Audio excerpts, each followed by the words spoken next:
როცა წვევანდელი მოდის სამხედრო კომისარიატში, ის გადის სამედიცინო კომისიას და ირიცხება გასაწვევად, იღებს ის უწყებას და მიდის სამხედრო სავალდებულო სამსახურში. რა ზომებს იღებთ იმ წვევამდელთა მიმართ, რომლებიც უარს ამბობენ სამხედრო სამსახურში გაწვევაზე? მაგ კატეგორიას ექვემდებარებიან პროკურატურაზე გადაცემა და აღზრდა სისხლის სამართლის საქმისა. დღეს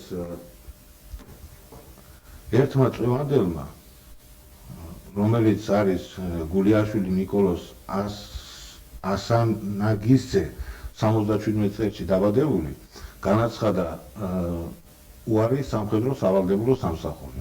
მის მიერ არის აღზრული საქმე ქარელის რაიონის სამხედრო პროკურატურაში. რომელიც მეორე კატეგორია, რომელიც არ ცხადდება გამოძახებაზე სამხედრო კომისარიატში,